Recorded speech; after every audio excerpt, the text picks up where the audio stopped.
ಸುಮಾರು 6 ಕೋಟಿ ರೂಪಾಯಿ ಅನುದಾನದಲ್ಲಿ ಕೈಗೆತ್ತಿಕೊಳ್ಳಲಾಗಿರುವ ದಾಡಗಿ ಕ್ರಾಸ್ನಿಂದ ಉಚ್ಛವರೆಗಿನ ರಸ್ತೆ ಮರು ಡಾಂಬರೀಕರಣ ಕಾಮಗಾರಿಗೆ ಜಿಲ್ಲಾ ಉಸ್ತುವಾರಿ ಸಚಿವರಾದ ಈಶ್ವರ್ ಖಂಡ್ರೆ ಅವರು ಚಾಲನೆಯನ್ನ ನೀಡಿದ್ದಾರೆ. ಬಳಿಕ ಮಾತನಾಡಿದ ಸಚಿವರು, ರಸ್ತೆಗಳು ಕೇವಲ ಸಂಚಾರದ ಮಾರ್ಗವಲ್ಲ, ಅವು ನಮ್ಮ ಸಂಸ್ಕೃತಿ ಮತ್ತು ಅಭಿವೃದ್ಧಿಯ ಪ್ರತಿಬಿಂಬವಾಗಿವೆ.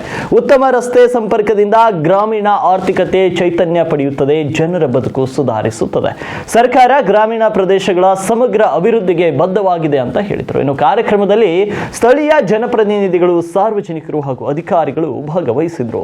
ನಮ್ಮ ಕ್ಷೇತ್ರ, ನಮ್ಮ ತಾಲೂಕಾ ಮಟ್ಟಕ್ಕೂ ನಿಮ್ಗೆ ಯಾವುದೇ ಕಚ್ಚಾ ಈ ಪ್ರಕಾರ ಇದು ಯಾಕೆಲ್ಲ ಸಾಧ್ಯವಾಗಿತ್ತು. ಎಷ್ಟೋ ಈ ಕಾರ್ಯಕ್ರಮಕ್ಕೆ ನನ್ನ ಪರವಾಗಿ, ಇಲಾಖೆ ಪರವಾಗಿ ಹಾರ್ದಿಕ ಸ್ವಾಗತ ಮತ್ತು ಅಭಿನಂದನೆ ಸಲ್ಲಿಸುತ್ತೇನೆ.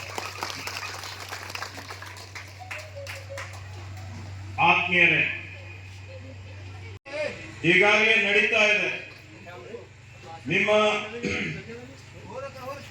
ಭಾಲ್ಕಿ ಹುಮ್ನಾಬಾದ್ ರಸ್ತೆ. ನೀವು ನೋಡಿದ್ದೀರಿ. ನಾನು MLA ಆಗಕ್ಕಿಂತ ಪೈಲೆ ಹೆಂಗಿತ್ತು ಆ ರಸ್ತೆ ನೆನಪು ಮಾಡ್ಕೊಳ್ಳಿ. ಅಲ್ಲೇ ಹೊಲಸಾಗಿ ಕುಂತಿರೋದು ಸಾಗರ್ ಕೊಟ್ಟಾನ. ನಿಜವಾಗಿ ಹೇಳ್ಬೇಕು ಅಂದ್ರೆ ಸಾಗರ್ ಕಂಡವ್ರು ಬಂದು ಮಾಡ್ಬೇಕಾಗಿತ್ತು. ಸಾಗರದ ಪ್ರಸ್ತಾಪನೆ CRF ಅಲ್ಲಿ ನಮ್ಮ ರಾಜ್ಯಕ್ಕೆ ಬರೋದು. ಇವತ್ತು ಏನು ನಿಮ್ಮ ಒಂದು ರಸ್ತೆ ಸರಿ ಇರಲಿಲ್ಲ. ಈಗ ಹುಮ್ನಾಬಾದ್ ಬಾರ್ಡರ್ ತರ ನೋಡಿ ನೀವು. ಈಗ ಹೈವೇ ತರ ರಸ್ತೆ ಇದೆ. ಎಲ್ಲಾ ಗ್ರಾಮಗಳಿಗೆ ರಸ್ತೆ ನಮ್ಮ ಸಂಸ್ಕೃತಿಯನ್ನು ಪ್ರತಿಬಿಂಬಿಸ್ತವೆ. ರಸ್ತೆ ಚೆನ್ನಾಗಿತ್ತು ಅಂತ ಹೇಳಿದ್ರೆ ಪರಿಸರ ಚೆನ್ನಾಗಿರ್ತದೆ.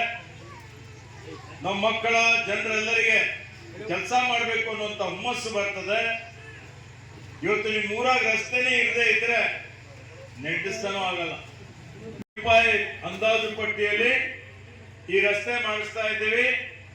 ಮತ್ತೆ ಮುಂದಿನ 4 ವರ್ಷ ತನ 5 ವರ್ಷ ತನ ನಿಮ್ಗೆ ಎಲ್ಲೂ ತಗ್ಗುಗಳಿರಲ್ಲ. ಎಲ್ಲೂ ನಿಮ್ಗೆ ಇವತ್ತು ಯಾವ ರೀತಿಯ ಹೈವೇ ತರ ರಸ್ತೆ ಇರ್ತದೆ.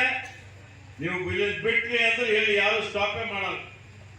ಆ ರೀತಿಯಲ್ಲಿ ಸುಂದರವಾದಂತಹ ಗುಣಮಟ್ಟದ ರಸ್ತೆ ಇವತ್ತು ನಿಮ್ಮ ಗ್ರಾಮಕ್ಕೆ, ಭಾಗಕ್ಕೆ ಮಾಡುವಂತ ಕೆಲಸ ಇವತ್ತು ನಾನು ಮಾಡ್ತಾ ಇದ್ದೀನಿ ಅನ್ನುವಂತ ಮಾತನಾಡಿ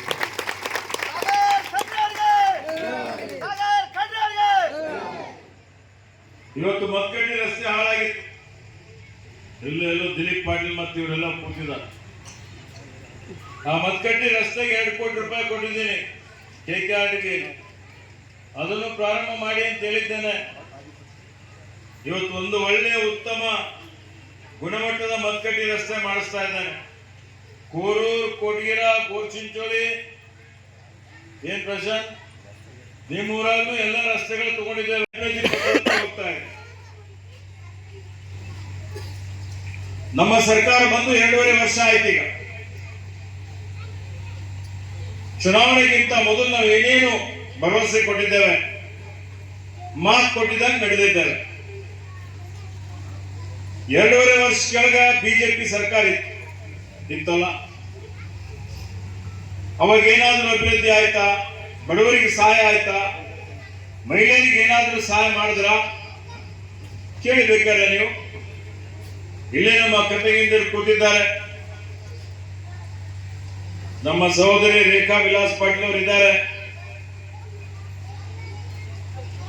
ಯಾರಿಗೂ ಯಾವುದೇ ರೀತಿಯ ಸೌಲಭ್ಯ ಇರಲಿಲ್ಲ. ನಾವು 5 ಗ್ಯಾರಂಟಿ ಕೊಟ್ಟಿದ್ದೇವೆ.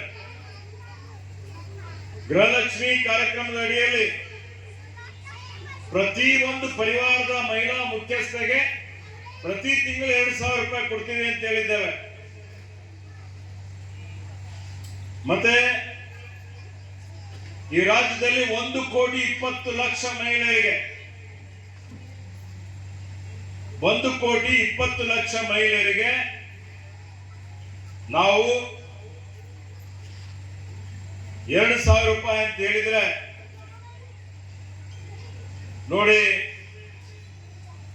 ಸುಮಾರು 30,000 ಕೋಟಿ ಪ್ರತಿ ವರ್ಷ. ಪ್ರತಿ ವರ್ಷಕ್ಕೆ 24,000 ಒಬ್ಬೊಬ್ಬರಿಗೆ. ಆ ರೀತಿಯಲ್ಲಿ ಪ್ರತಿಯೊಂದು ಮಹಿಳೆಯ ಖಾತೆಯಲ್ಲಿ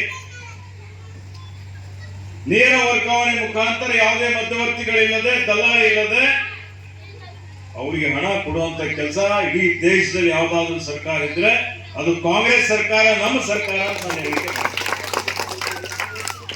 ಅಲ್ಲಿ ಇಲ್ಲಿ ಸ್ವಲ್ಪ ಇಷ್ಟಿಲ್ಲ, ಎಲ್ಲಿನೂ ಇಲ್ಲ. ಅದೇ ರೀತಿಯಲ್ಲಿ ನಾವು ಶಕ್ತಿ ಯೋಜನೆ ಅಡಿಯಲ್ಲಿ ಹೋಗ್ಬೇಕು, ಟೊಂಕ ಮುರಿತದ ಅಂತ. ಈಗ ಈ ರಸ್ತೆ ಎಲ್ಲ ಚೆನ್ನಾಗಿ ಬಾಲ್ಕಿ ಪಟ್ಟಣದಾಗೆ ನೋಡ್ರಿ, ಹಿಂದಕ್ಕೆ ಹೇಗಿದ್ದು ರಸ್ತೆ, ಒಂದ್ ರಸ್ತೆನೂ ಸರಿ ಇದ್ದಿಲ್ಲ.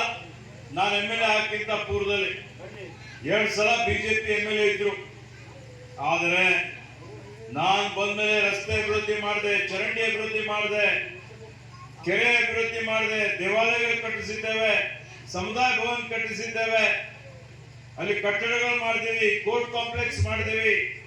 ಇಲ್ಲಿ NB ಪಾಟೀಲ್ ಅವರು ಇದ್ದಾರೆ.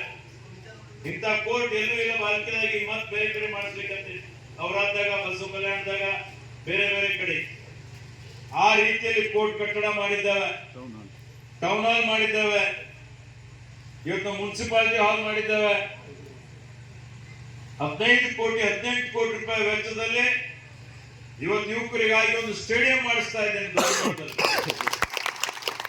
ಇಲ್ಲಿ ಯಾರಾದ್ರೂ ರೋಗಿಗಳಿದ್ರೆ 150 ಹಾಸಿಗೆ ಆಸ್ಪತ್ರೆ 14 ಕೋಟಿ ಮಂಜೂರಿ ಮಾಡಿಸಿದ್ದೇನೆ. ಇನ್ನ 14 ಕೋಟಿ ಹಾಕಿ ಸುಮಾರು 32 ಕೋಟಿ ರೂಪಾಯಿ ವೆಚ್ಚದಲ್ಲಿ ಸುಂದರವಾದಂತ ಭವ್ಯವಾದಂತ ಒಂದು ಆಸ್ಪತ್ರೆ ಕಟ್ಟಡ ಮಾಡ್ತಾ ಇದ್ದೀವಿ.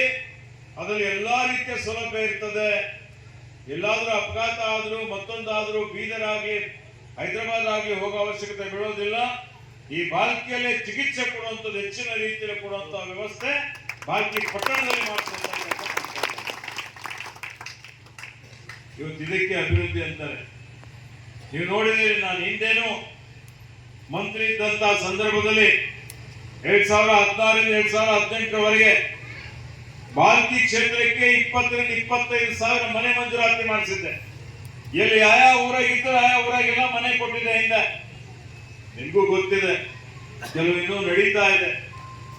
ನಮ್ಮ ಸರ್ಕಾರ ಹೋದ್ಮೇಲೆ ಹಿಂದಿನ ನಮ್ಮ ವಿರೋಧಿಗಳು ಶ್ರೀಮಂತರಿಗೆ ಮನೆ ಕೊಟ್ಟಿದ್ದಾರೆ ಅಂತ ಹೇಳಿ ಆ ಮನೆ ಬಿಲ್ ಕೊಡುವಂಥದ್ದು ತಡೆ ಹಿಡಿದಿದ್ದು ನಿಮ್ ಗಮನದಲ್ಲಿದೆ.